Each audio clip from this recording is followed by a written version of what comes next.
మకర రాశి వారు ఈ వారంలో ఆర్థికంగా అభివృద్ధి చెందే అవకాశం ఉందా అండి? బ్రహ్మాండంగా ఉంది. 3 గ్రహాలు సహకరిస్తున్నాయమ్మా. 3 గ్రహాలు కూడా ఉండాల్సిన చోటు ఉన్నాయి. ధనస్థానంలో శుక్రుడు, భాగ్యస్థానంలో గురువు, లాభస్థానంలో శని. ఇంకేం కావాలండి? ఏ గ్రహాలు ఎక్కడ ఉండాలో అక్కడ ఉంటే చాలు.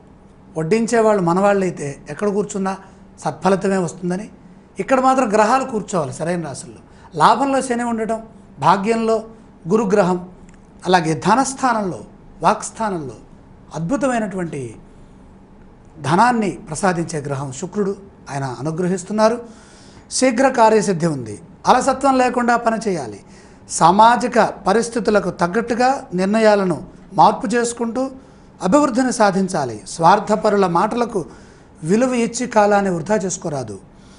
మీరు చేసే కార్యక్రమాలే మీ అభివృద్ధిని సూచిస్తాయి. కాబట్టి కాలం వృధా కాకుండా ప్రయత్నం మరింత బలంగా సకాలంలో చేసి నిరూపించండి. గొప్ప శక్తిగా ఎదుగుతారు. సమాజానికి ఉపయోగపడే విధంగా మీ నిర్ణయాలు ఉంటాయి. మీ వల్ల కొంతమందికి ఉపయోగం కలుగుతుంది.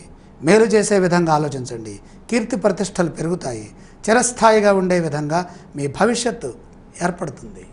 మకర రాశి వారు పఠించవలసిన స్తోత్రాలు ఏవండి? తప్పనిసరిగా మహాగణపతి ధ్యానం చేసుకోవాలి. ఆలయ సందర్శన క్రమంలో ఏ ఏ దేవీ దేవతలను దర్శించాలంటారు?